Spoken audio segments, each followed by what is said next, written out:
Halo, di video kali ini kita akan bahas lanjutan mengenai keseimbangan pasar.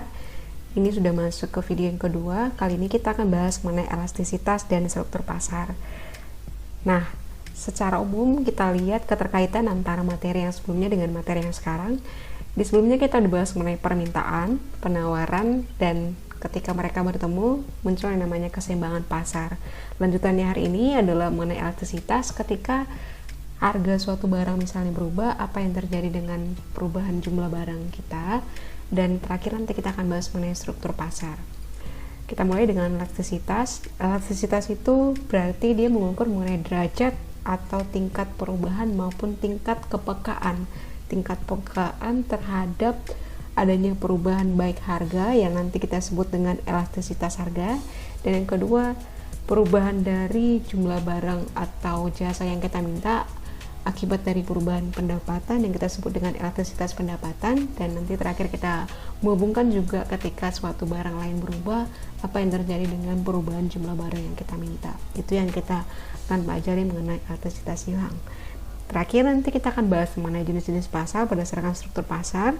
Ada PPS atau persaingan sempurna, dan yang kedua adalah pasar persaingan tidak sempurna, di mana kali ini dia akan terbagi menjadi 3, yaitu oligopoli, monopoli, dan monopolistik. Nah, dimulai dari elastisitas.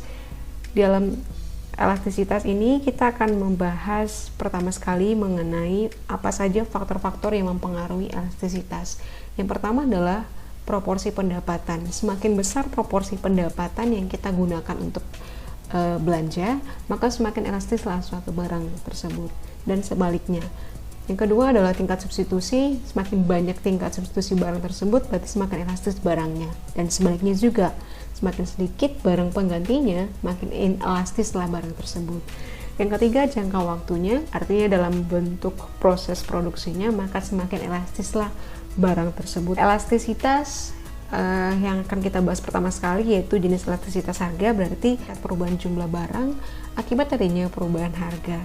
Rumus secara umum untuk mencari elastisitas harga itu adalah persentase dari delta Q atau perubahan Q dibagi dengan persentase delta P, atau juga bisa dicari dengan cara yang kedua, yaitu delta Q dibagi delta P dikali P1 per Q1, atau yang terakhir adalah Q aksen atau turunan dari Q dikali dengan P1 per Q1. Rumus ini bisa kita pakai tergantung kepada konteks pertanyaan atau yang terdapat dalam soal. Dengan keterangan, E itu adalah elastisitas, Q itu adalah kuantitas atau jumlah barang atau penjasa, yang kedua P itu adalah harga barang atau penjasa, dan yang ketiga Q aksen atau turunan pertama dari Q terhadap P. Delta Q adalah perubahan dari Q2 dikurangkan dengan Q1, delta P itu adalah P2 min P1. Teks soal yang pertama, diketahui harga buku mengalami kenaikan sebesar 30%, menyebabkan penurunan jumlah barang yang dibeli oleh Dani sebesar 25%. Maka berapakah besar elastisitasnya? Soal dikasih tahu bahwa terdapat persentase perubahan jumlah barang yang dia beli oleh si Dani 25%, harga barang tersebut persentasenya berubah 30%. Maka kita masukin identitas soalnya mengenai persentase di sini, yaitu rumus yang pertama, jumlah persentase delta Q sama dengan 25% dibagi dengan persentase delta P 30%, maka hasilnya itu adalah 0,83 atau elastisitasnya kurang dari 1. Atau kedua, diketahui harga buku X mengalami kenaikan dari 70.000 menjadi 91.000, menyebabkan penurunan jumlah barang yang dibeli oleh Dani dari 4 menjadi 3. Maka besar elastisitasnya. Maka yang ini kita pakai rumus yang kedua. Bisa lihat bahwa harga awalnya 70.000, berarti ini menjadi P1, P2 nya adalah 91.000, Q1 nya adalah 4, sementara Q2 nya itu adalah 3. Kita masukin ke rumus, maka hasilnya itu akan menjadi 4 kurang 3 sama dengan 1, 91.000 kurang 70.000 adalah 21.000, dikalikan dengan 70.000 dibagi 4 sama dengan 0,83. Tidak sama dengan yang di pertama di atas. Yang ketiga itu, permintaan buku X oleh Dani dibentuk dalam persamaan fungsi, yaitu Q sama dengan 1 per 21.000 P ditambah 2 per 3, di mana harga buku tersebut sama dengan 70.000. Maka ini yang kita anggap sebagai P1. Maka besar elastisitasnya. Di soal ini kita tahu bahwa bentuk soalnya bentuk fungsi persamaan. Maka kita pakai rumus yang ketiga. E sama dengan Q aksen dikali dengan P1 per Q1, di mana Q aksen ini merupakan turunan pertama dari fungsi ini adalah 1 per 21.000 dikali P1. P1 nya adalah 70.000, sementara Q1 nya itu ternyata tidak terdapat dalam soal, berarti kita harus mencari nilai dari Q1 yang terdapat di dalam rumus ini. Cara mencarinya adalah kita hanya perlu mensubstitusi nilai Q1 nilai P1 sebesar 70.000 ini ke dalam fungsi persamaan Q-nya di sini. Jadi 1 per 21.000 kali P dengan 70.000, berarti 70.000 per 21.000 ditambah 2 per 3, maka hasilnya itu akan mendekati nilai 4. Kita bulatkan ke atas, itu sama dengan 4. Hasilnya nanti ada 0,83 seperti itu. Gampang ya? Nah, yang kedua, kita masuk ke jenis elastisitas harga. Jenis elastisitas harga ini dia itu ada dua. Yang pertama adalah elastisitas permintaan, yang kedua elastisitas penawaran. Elastisitas permintaan ini merupakan perubahan dari jumlah barang yang kita minta akibat adanya perubahan harga, karena dia ngomong elastisitas permintaan. Sebaliknya penawaran ini berarti dari perspektif penjual, merupakan perubahan jumlah barang yang kita tawarkan atau yang kita jual karena adanya perubahan harga. Dari elastisitas permintaan dan penawaran ini yang akan kita klasifikasikan itu berdasarkan dari jenis elastisitas harga permintaan. Adapun pengelompokannya adalah menjadi 5 kategori. Yang pertama adalah elastis, yang kedua inelastis, yang ketiga uniter, yang keempat elastis sempurna, dan yang kelima inelastis sempurna. Kelima-lima ini dibedakan berdasarkan 4 kategori yang akan kita bahas khusus untuk video hari ini. Itu yang pertama dari sisi matematisnya, di mana elastis itu berarti persentase delta Q lebih besar dibanding persentase delta P. Dalam arti jumlah barang yang kita minta itu lebih besar perubahannya dibanding dengan perubahan dari harga itu. Berarti kita sangat sensitif terhadap perubahan harga. Harganya naik sedikit saja, maka jumlah barang yang kita minta itu akan berubah drastis. Itu artinya elastis. Untuk inelastis itu sebaliknya, persentase delta Q itu lebih kecil dibanding persentase delta P. Contohnya itu kayak contoh dari si Dani tadi ketika dia membeli buku, ada perubahan harga sebesar 30%, sementara jumlah buku yang dia beli itu hanya sebesar 25% perubahannya. Berarti dia tidak terlalu sensitif terhadap perubahan harga bukunya. Dan ketiga adalah uniter, persentase delta Q-nya sama dengan persentase delta P. Berarti kalau misalnya harganya berubah 50%, maka jumlah barang yang kita beli itu juga berubah sebesar 50%. Jadi sama aja gitu. Elastis sempurna itu terjadi perubahan jumlah barang yang kita minta, tapi harganya itu sama sekali nggak berubah. Jadi di sini dikasih tanda dengan sama dengan 0 persentase delta P-nya. Kita masukin ke dalam rumus yang pertama ini, maka ini akan menghasilkan masing-masing angka elastisitas atau koefisien yang berbeda-beda. Jadi yang poin 1 dan 2 ini ada kaitannya. Ketika harga ini tidak berubah sama sekali, jumlah barang yang kita beli itu yang justru yang berubah. Elastis sempurna ini kebalikannya dari elastis sempurna, yang berubah, sementara jumlah barang yang kita minta itu sama sekali tidak berubah atau sama dengan 0. Angka koefisiennya ketika kita masukin ke rumus persentase delta Q dibagi persentase delta P, maka elastisitasnya itu akan lebih besar dibanding 1. Ibaratnya persentase delta Q 50%, sementara persentase delta P-nya adalah 20%, berarti 50% dibagi 20 sama dengan 2,5. Berarti ini koefisiennya lebih besar daripada 1. Yang inelastis ini tadi contoh sebelumnya yang 0,83, yaitu 25% dibagi dengan 30%. Terus yang ketiga adalah uniter, berarti misalnya 50% dibagi 50% sama dengan 1. Elastis sempurna, persentase delta Q-nya itu adalah misalnya 25%, sementara persentase delta P-nya sama dengan 0. Artinya delta Q per delta P persentasenya, persentase delta Q dibagi persentase delta P, 25% dibagi 0, hasilnya adalah tidak terhingga atau infinity. Inelastis sempurna itu sama dengan 0. Berarti di sini persentase delta Q-nya yang 0, persentase delta P-nya kita anggap adalah 25%. Untuk memudahkan penjelasan mengenai elastisitas harga ini, kita langsung lihat kepada contoh barangnya di nomor 4, barang mewah. Berarti kita sangat sensitif terhadap perubahan harga barang mewah tersebut. Kenaikan sedikit saja itu akan menyebabkan kita membeli barang mewah tersebut akan turun drastis. Untuk barang kebutuhan pokok, namanya kebutuhan pokok di sini, sebesar apapun persentase perubahan, maka itu tidak terlalu mengubah jumlah permintaan barang karena itu sangat esensial terhadap kehidupan kita atau sangat kita butuhkan dalam kehidupan sehari-hari. Untuk uniter ini adalah contohnya kayak barang sekunder atau furniture maupun mebel. Ini tidak menjadi kebutuhan yang pokok, tidak juga menjadi kelompok barang mewah sebagai barang yang sekunder. Untuk kelas sempurna minyak dunia atau BBM, misalnya Pertamax 1 liternya sebesar 15.000 pemisalan. Nah, ketika kita beli 5 ataupun 10 liter, itu tidak akan mengubah harga dari Pertamax-nya itu per liter tetap 15.000. Tidak menjadi 10.000 pada saat kita belinya 10 liter. Itu maksudnya di sini perubahan harganya sama dengan 0, sementara kuantitasnya yang kita ubah, jumlah liter dari Pertamax. Ini hasil sempurna, contohnya kayak garam ataupun obat.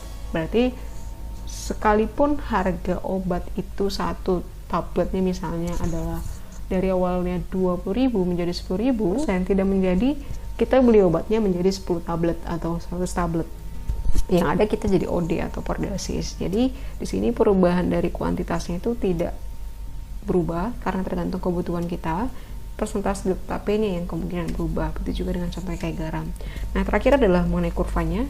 Untuk elastis, karena dia sangat sensitif terhadap perubahan harga, maka nanti kurvanya akan berbentuk landai. Di sini contoh kurvanya dia berbentuk landai karena persentase delta Q itu lebih besar perubahannya dibanding persentase delta P. Sini perubahannya lebih kecil. Yang kedua, yang inelastis, dia akan membentuk curam karena persentase delta Q di sini ini sangat kecil atau lebih kecil dibanding persentase delta P yang berubah, maka dia berbentuk curam. Dan yang ketiga, yang untuk uniter itu dia akan membentuk sudut 45 derajat. Jadi karena persentase delta Q-nya sama dengan persentase delta P. Terus elastis sempurna dia akan sejajar dengan garis yang horizontal, itu karena tidak terjadi perubahan harga. Jadi dia ini kan yang garis vertikal itu adalah P, sementara yang garis horizontalnya itu adalah Q. Jadi ini yang si elastis sempurna dia sejajar dengan garis horizontal, berarti hanya Q-nya yang berubah. Dari Q1 misalnya di sini kita anggap adalah 5, terus yang terakhir sampai ke Q yang keempat misalnya di sini adalah 25, maka di sini dari Q1 sampai ke Q4 5, 10 sampai 25 itu harganya sama aja, tetap 10. Kurvanya untuk elastis sempurna itu sejajar dengan garis vertikal, ini kebalikannya. Yang terjadi adalah harganya yang berubah dari 10, 20 ke 30, sementara jumlah barang yang kita minta itu tetap tidak berubah, yaitu sebesar 10. Terus pendapatan, berarti definisinya tingkat perubahan dari jumlah barang terhadap perubahan pendapatan. Untuk rumusnya sebenarnya secara umum sama aja. Kita hanya perlu mengubah yang delta P atau yang variable P menjadi variable I atau income. Jadi harga itu kita ganti menjadi pendapatan karena kita mau ngomongin tentang pendapatan. Contohnya kayak di rumus yang pertama, persentase delta Q per persentase delta P kita ganti menjadi persentase delta Q per persentase delta I, di mana E itu merupakan elastisitas pendapatan, Q itu adalah kuantitas atau jumlah barang jasa, I itu adalah income atau pendapatan, Q-aksen turunan dari Q, delta Q Q2 kurang Q1, delta I adalah U2 kurang I1. Contohnya di sini kita ambil yang pertama adalah ketika pendapatan Dani mengalami kenaikan sebesar 30%, maka menyebabkan penurunan jumlah singkong yang dibeli oleh Dani sebesar 50%. Pendapatan naik 30%, tapi jumlah permintaan singkong 50% turunnya. Maka kita pakai rumus yang pertama, persentase minus 50%, yaitu persentase delta Q dibagi dengan persentase delta I, minus 50% itu yang tadi jumlah singkong yang turun, berarti dia minus, dibagi dengan 30% sama dengan minus 1,63 atau EI-nya lebih kecil dari 0. Contoh yang kedua, diketahui pendapatan Dani mengalami kenaikan sebesar 30%, menyebabkan kenaikan jumlah beras yang dibeli oleh Dani sebesar 10%. Berarti ini dia 10% kuantitas dibagi dengan 30%, karena sama-sama naik berarti positif, sama dengan 0,33 kecil dari 1, sedangkan tadi yang pertama lebih kecil dari 0 berarti dia negatif. Yang kedua, contoh yang ketiga adalah pendapatan Dani yang mengalami kenaikan 30% menyebabkan jumlah permintaan Dani terhadap gandum itu juga naik 35%. Besarnya elastisitas income-nya itu adalah 35% dibagi 30% sama dengan 1,17, berarti dia lebih besar dari 1. Kita bisa dapat dua kategori jenis elastisitas pendapatan. Yang pertama adalah untuk kategori barang normal, di mana perubahan jumlah barang diminta meningkat karena pendapatan juga ikut meningkat, korelasinya positif terhadap barang normal. Sebaliknya untuk pendapatan barang inferior, itu jumlah barang diminta justru akan turun ketika pendapatannya meningkat, terjadi korelasi yang negatif antara pendapatan dengan jumlah barang yang diminta. Kita lihat perbedaan lainnya itu dari angka koefisien dari contoh yang tadi itu, maka barang normal ini terbagi menjadi dua. Yang pertama barang superior, yang kedua barang pokok. Normal berarti ketika pendapatan naik secara normal sebenarnya jumlah barang yang kita minta itu juga ikut naik dengan asumsi ceteris paribus ya. Kategori barang superior koefisiennya itu lebih besar dari 1, berarti mirip kayak elastisitas harga. Itu contohnya kayak barang mewah gandum tadi kalau dari segi makanan. Sementara untuk kebutuhan pokok atau barang normalnya barang pokok itu elasticity income-nya itu lebih kecil dari 1, contohnya kayak beras. Sementara untuk inferior itu elasticity income-nya itu lebih kecil dari 0 atau dia negatif, contohnya kayak singkong. Kurva Engel merupakan kurva yang menggambarkan hubungan antara pendapatan yang digambarkan oleh garis vertikal dengan jumlah barang yang diminta digambarkan oleh garis yang horizontal. Untuk kurva Engel ini untuk barang superior itu dia berbentuk dari kiri bawah ke kanan atas, jadi korelasinya positif karena yang garis vertikal ini adalah untuk si income, sementara yang garis yang horizontal ini adalah untuk yang si quantity, jadi income dan di sini adalah kuantitasnya. Jadi ketika pendapatannya naik, jumlah barang kita minta juga naik, cuman ini dia lebih elastis, persentase dari jumlah barang kita minta lebih besar dibanding perubahan income-nya. Yang kedua, untuk barang pokok itu dia juga korelasinya positif terhadap pendapatan, maka dia nanti berbentuk dari kiri bawah ke kanan atas, lebih curam. Untuk barang inelastis seperti di elastisitas harga ini korelasinya positif terhadap pendapatan, maka dia bergerak dari kiri bawah ke kanan atas. Dan terakhir untuk barang inferior, dia itu menurun dari kiri atas ke kanan bawah. Jadi korelasi antara jumlah barang yang diminta dengan pendapatan itu korelasinya negatif. Ketika pendapatan naik, jumlah barang terhadap barang inferior itu yang diminta justru akan turun. Gampang ya, seperti itu. Terakhir adalah elastisitas silang. Ini harusnya nomor 3. Elastisitas silang ini berarti korelasi antara barang yang satu dengan barang yang lain. Rumusnya juga secara konsep sama, kita hanya mengganti penyebutnya ini menjadi harga barang lain. EC atau elasticity of cross itu adalah elastisitas silang. QX berarti jumlah barang X, P adalah harga barang Y, Q-aksen turunan Q.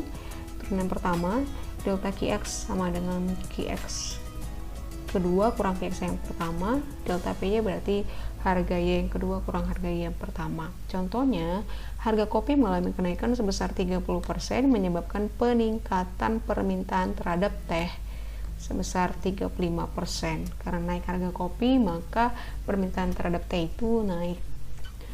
Berapakah besarnya elasticity of cross? Maka besarnya EC sama dengan persentase delta QX, berarti yang 35% dari T ya, dibagi dengan persentase delta PY, berarti ini kopi 30%, sama dengan 1,17. Berarti elasticity of cross-nya itu lebih besar dari 0, artinya dia nilainya positif. Contoh yang kedua, diketahui semenjak menjamurnya kopi kekinian, maka harga kopi mengalami kenaikan sebesar 30%, menyebabkan permintaan terhadap gula itu justru menurun sebesar 50%. Berapakah EC-nya? Persentase delta QX berarti di sini yang gula yang mengalami penurunan, maka dia nilainya akan menjadi negatif di dalam rumus, minus 50%, dibagikan dengan persentase delta P yang tadi kopinya harganya naik 30%, maka hasilnya menjadi minus 1,63. Berarti electricity of course-nya itu lebih kecil dari 0, nilainya negatif. Dari sini kita bisa lihat sebenarnya udah mulai kelihatan jenis elektrisitas silangnya. Ada dua, yang pertama adalah untuk barang substitusi, EC-nya lebih besar daripada 0, jumlah barang yang diminta itu meningkat karena harga barang lain naik, korelasinya positif kayak tadi antara kopi dan teh. Yang kedua, elektrisitas pendapatan untuk barang komplementer, EC-nya lebih kecil dari 0, jumlah barang yang kita minta itu akan meningkat ketika harga barang lain turun, atau sebaliknya, jumlah barang yang kita minta justru akan turun, kayak tadi permintaan terhadap gula bakalan turun karena harga kopinya naik, korelasinya negatif gitu ya. Perbedaannya itu kalau kita bentuk dalam tabel atau kita kelompokin, pertama koefisiennya untuk barang substitusi, maka dia silang positifnya lebih besar daripada 0, sementara barang komplementer silang negatif itu EC-nya lebih kecil dari 0. Contoh barangnya kayak kopi dan teh, singkong dan kentang, Telkomsel, Indosat itu kayak provider, atau Android dan iOS untuk device atau handphone. Untuk yang barang komplementer contohnya kayak kopi dan gula, ini sebenarnya nggak selalu ya, tapi bisa dibuat jadi alternatif. Terus mobil dan bensin, ini adalah komplementer yang sempurna, artinya kalau nggak ada bensin mobil nggak jalan. Yang ketiga, pulpen dan tinta. Oke, itu dia tentang mengenai elektrisitas. Sekarang kita masuk ke topik struktur pasar, di mana dalam struktur pasar ini pasar terbagi menjadi dua. Yang pertama adalah pasar persaingan sempurna, dan yang kedua adalah pasar persaingan tidak sempurna, dan terbagi lagi menjadi tiga, yaitu pasar monopolistik, pasar oligopoli, dan terakhir adalah pasar monopoli. Kita akan bedakan berdasarkan 6 faktor pembeda, di mana kolom pertama untuk PPS, kolom berikutnya adalah untuk PPTS, dimulai dari monopolistik, terus yang kedua untuk oligopoli, dan yang ketiga itu untuk monopoli. Untuk pertama, dari segi jumlah penjual, PPS itu jumlah penjualnya sangat banyak, sementara monopolistik itu banyak, artinya lebih banyak PPS dibanding monopolistik. Oligopoli itu beberapa atau sedikit, berarti di sini dia lebih dari 2 dan lebih kecil dari 15, biasanya antara 2 sampai 15 seperti itu. Jadi ada perusahaan raksasa yang memimpin beberapa perusahaan-perusahaan kecil gitulah istilahnya. Monopoli itu penjualnya cuma satu, mono artinya satu. Kalau oligo itu artinya beberapa, poli itu penjual. Jadi monopoli satu penjual. Yang kedua dari jenis barang, PPS itu barang itu sama, identik atau homogen, sementara kalau dia monopolistik terdiferensiasi, berbeda-beda coraknya. Oligopoli homogen yang heterogen. Yang terakhir adalah unik. Monopoli itu unik artinya tidak ada barang pengganti yang mendekati, langka lah istilahnya. Lalu faktor pembeda yang ketiga adalah kemampuan dalam menentukan harga. Karena PPS ini barangnya cenderung semuanya sama yang dijual oleh masing-masing penjual yang tadi sangat banyak itu, maka masing-masing penjual tadi tidak memiliki kemampuan untuk menentukan harga. Soalnya dari kata sempurna di sini, baik pembeli maupun penjual itu sama-sama tahu mengenai informasi dari barang tersebut. Begitu. Jadi kalau kita lihat dari contoh pasarnya sini, bisa industri tahu atau tempe misalnya. Tempe kan kita tahu dia dari kacang kedelai, mungkin dia dikemas dalam bentuk daun atau plastik, itu masing-masing pembeli maupun penjual tahu baik harga produksi, kemasan maupun bahan pembuatannya. Jadi penjual itu tidak memiliki kemampuan untuk menentukan harga. Jadi dia sebagai price taker. Yang tentukan harga itu adalah pasar, berarti harga yang terbentuk dari adanya permintaan maupun penawaran yang ada di pasar. Sementara untuk si monopolistik maupun oligopoli dan monopoli, mereka price maker, tapi bedanya adalah kekuatan dari mereka menentukan harga. Kalau di monopoli sendiri relatif kecil untuk menentukan harga karena barangnya itu berbeda corak tapi masih ada banyak jumlah penjualnya begitu. Oligopoli karena jumlah penjual sedikit dan barang itu homogen, terheterogen atau terdiferensiasi, maka ada tadi saya sebutkan kayak ada perusahaan raksasa, perusahaan yang paling besar yang akan memimpin perusahaan-perusahaan kecil, dia akan sebagai price leader, dalam arti contohnya kayak otomotif atau kendaraan sendiri itu biasanya dipimpin oleh kayak Honda, Yamaha ataupun Suzuki. Ini adalah 3 perusahaan raksasa yang memimpin harga pasar di Indonesia, maka yang nentuin harga sebenarnya mereka. Karena ini adanya kayak price leader itu membuat harga di pasar oligopoli cenderung kaku atau price rigidity. Ketika ada satu perusahaan yang naikin harga, maka perusahaan lain itu nggak ngikutin gitu. Ada satu perusahaan yang nurunin harga, maka yang lain itu perusahaan lain akan ikut nurunin harga. Jadi ada kekakuan. Ketika dinaikin tidak ada yang ngikutin, ketika diturunin justru banyak yang juga ikut. Yang monopoli itu kekuatan turunin harga sangat besar karena cuma hanya dia doang yang penjual di pasar tersebut, dan barang yang diperjualkan juga sangat unik, tidak ada barang penggantinya kayak PLN. Hanya PLN doang yang menghasilkan atau menjual yang namanya sumber energi listrik gitu. Yang keempat, hambatan keluar masuk pasar. Kalau di pasar sempurna, karena jumlah penjual sangat banyak dan barang yang diperjualkan juga memungkinkan, maka bagi produsen yang pengen masuk ke pasar itu gampang, dan dia juga ingin keluar dari pasar itu juga sangat gampang begitu.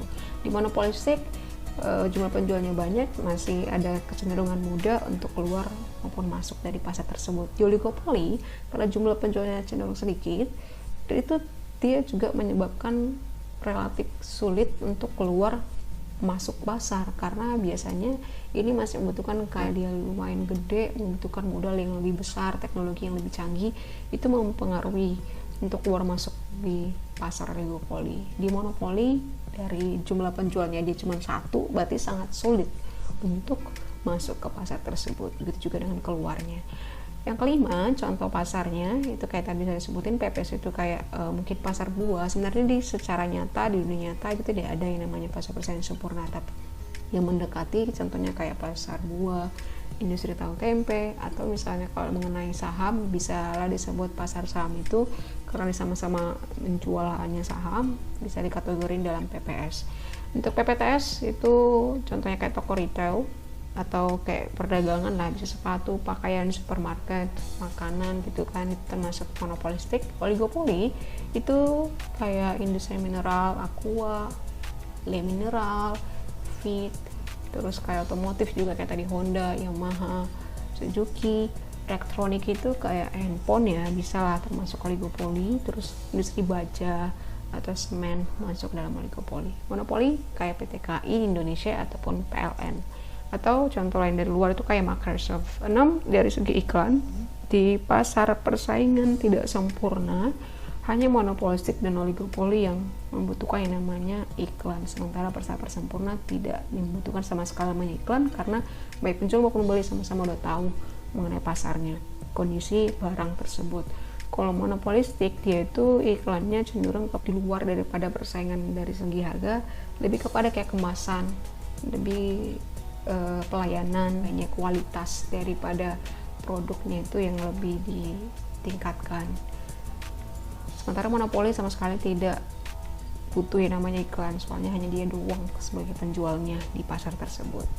Bentuk pasar, jadi sebenarnya secara umum kan pasar itu kalau kita flashback ada 3 syarat umum, ada penjualnya dan pembelinya, ada transaksi yang diperjualbelikan, dan pastinya ada produk atau baik barang atau jasa yang diperjualbelikan.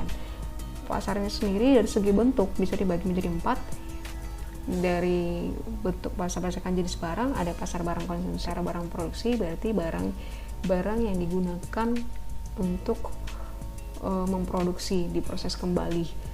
Berdasarkan sifat, pasar itu terbagi menjadi 2, pasar konkret, berarti kayak pasar-pasar yang tradisional ataupun modern, yang bisa kita temui secara langsung barangnya, secara fisik kelihatan dan bisa kita sentuh, sementara penjual pembeli juga bisa bertemu langsung. Kalau pasar abstrak mungkin kayak online atau marketplace kayak Tokopedia, Shopee, Lazada gitu, jadi masih mengandalkan rasa saling percaya antar penjual maupun pembeli, fisik barangnya kelihatan, penjual pembeli juga nggak bertemu secara langsung.